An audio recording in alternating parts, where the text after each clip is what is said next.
मेरा आज से पहले का जो जीवन रहा है एक साधारण महिला की तरह ही रहा है।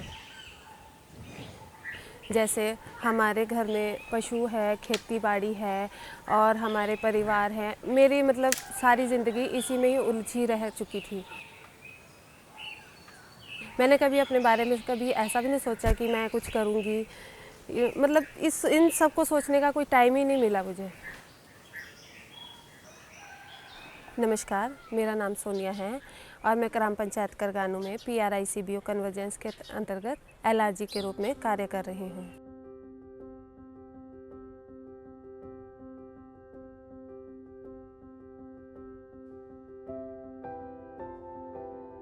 – 2022 मार्च में हमारे पास कुटुंब श्री केरला से एक टीम आई थी जो हमारे लिए एक प्रोजेक्ट लेके आई थी PRICBO कन्वर्जेंस। तो हम भी SEG में जुड़े हुए थे और हमने भी उनकी मीटिंग अटेंड की। तो जब हमने उनकी बातें सुनी तो कुछ अंदर ऐसा महसूस हुआ कि हम भी कुछ कर सकते हैं, क्योंकि उन्होंने अपनी सारी कहानी हमें बताई। तो हमें भी ऐसा लगता है कि नहीं, जब ये कुछ कर रहे हैं, ये इतनी दूर से इधर आ रहे हैं, तो हम भी तो कुछ कर सकते हैं।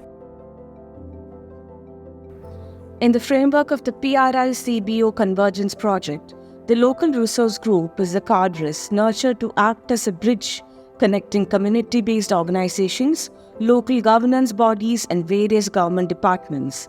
The LRGs are members of the community itself, selected from the CBO fold, who are dedicated to work towards the society. PRICBO convergence project में जुड़ने के बाद जब मुझे LRG का पद मिला, तो हम लोगों को ऐसी जगह गए जहाँ लोग, महिलाएं बिल्कुल भी पंचायत का मतलब जिन्होंने दरवाज़ा तक नहीं देखा था, और उन महिलाओं के पास गए, उनसे उनकी बातचीत की, हंस बोल के, पर्सनल बात उनसे मतलब मिलजुल के उनसे उनकी सारी बातें उनसे निकाली। तो महिलाओं ने हमसे खुल के बात करना शुरू किया।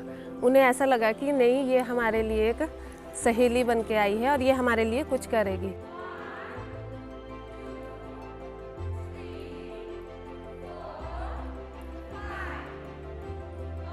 The selection process of LRGs comprises the evaluation of competencies in key areas such as reading, writing, public speaking, problem solving, etc. Once identified as LRG members, they undergo comprehensive training sessions covering diverse topics such as the functioning of community-based organizations, the role of local government, understanding PRI Acts and State Acts, and mastering project tools like PAE, EAP, and VPRP, along with exposure to innovative activities. After I got training from NRO team Kerala, then I went to VO. I tell about what is VPRP, and then I make a calendar wise so that I can meet every SHG to do a SHG planning. At the SHG level, I explain them about entitlement plan and livelihood plan and how to demand these. After taking demand from SHG, we consolidated the demands to the VO level. After we consolidated the demand plans at the VO level, then we submitted to the VEC. Finally, we submitted the VPRP demand were to the line departments and their demands were fulfilled. In addition to their pivotal role in capacity building, LRGs serve as indispensable information communication channels, ensuring a seamless flow of information between Panchayati Raj institutions, community-based organizations, and various line departments. Furthermore, LRGs play a crucial role as facilitators and serve as enablers for various centrally sponsored and state-sponsored schemes and entitlements. After the SSG has prepared the VPRP demand, they submitted to the VEC and to the different line departments. To fulfill the VPRP plan, we conducted convergence camp. Before the convergence camp happened, we went to different line departments to inviting them to give us a service. We have to mobilize people.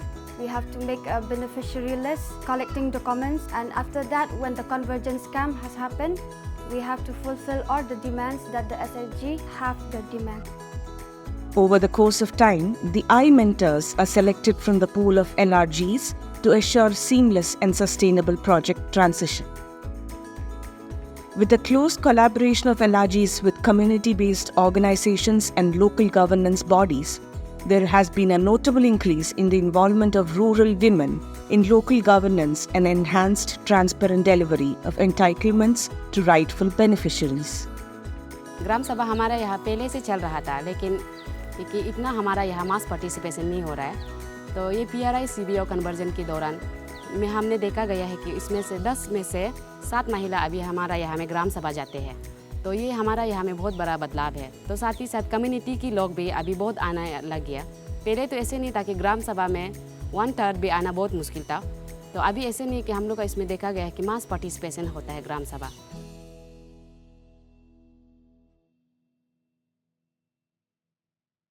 CF बनने के बाद हम पहले बोले ना कि घर से बाहर नहीं जाते थे। अब 10 दीदी के साथ में हम ग्राम सभा हम पंचायत भवन देखे नहीं थे कि अंदर कैसा रहता है, कभी नहीं गए थे। पर 10 दीदी के साथ में हम गए और देखे पंचायत भवन में कि कैसे ग्राम सभा होता है और कैसे सब मांग लगाता है, ये सब देखे हैं। और कुछ दीदी को जो दिक्कत था वो भी बोले हैं और हम बहुत अच्छा लग रहा है CF बन के।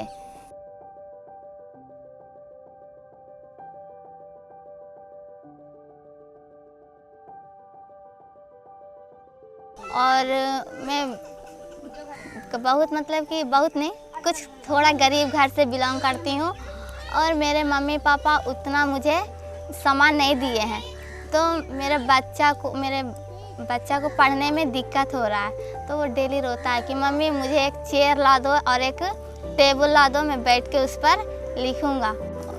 मुझे पेमेंट मिला है, कुछ पैसा मिला है CF के काम करने से, तो मैंने सोचा है कि टेबल और चेयर लाएंगे उस पैसा से बच्चे के लिए। We feel so grateful, so thankful that this PRI CBO convergence project through Kadambashri and RO has came to our place. As an LRGs, we have so many challenges. At the same time, we have learned so many things. We gain knowledge, and as an LRG, I know how to work as a teamwork. I got confidence. 70% ऐसे हमारा महिला है कि जो कभी school का gate भी नहीं देखा है। पहले वो लोग अंगूठा छाप ऐसे करता था, जो भी हम लोग का वीकली मीटिंग होता था, तो अभी वो लोग अंगूठा छाप नहीं करके एटलीस्ट अपना नाम और सिग्नेचर तो डाल रहे हैं। वो हमारे लिए बहुत खुश का बात है। और साथ ही साथ हमारे LRG के लिए भी, यानी कि PRI CBO कन्वर्जन के प्रोजेक्ट के अंदर में मेरा मानना है कि ये बहुत बड़ा अचीवमेंट है। मतलब मैं खुद में अपने आप में इतना बदलाव समझती हूँ कि आज मैं 100 लोगों के आगे बात करने के काबिल हो चुकी हूँ। जहाँ मैं आपको अपनी रियल लाइफ बताती हूँ कि मैं लोगों के सामने खाना भी नहीं खाती थी, लोगों के सामने बहुत ज़्यादा शर्म। आज मैं किसी भी विभाग के, किसी भी आप बोलो, मैं MLA के पास भी जाके आमने सामने अपनी बात खुल के रख सकती हूँ। महिलाओं को भी, सभी महिलाओं का ये संदेश देना चाहती हूँ कि अपने आप को कभी किसी से कम मत समझना। आप अगर कुछ ठानते हो तो आप उसको कर भी सकते हो। घर तक ही, अब हर महिला घर तक काम करती है, सब कुछ वहीं छोड़ देती है, बच्चे परिवार में सब कुछ भूल जाती है, पर थोड़ा वक्त अपने लिए भी देना चाहिए।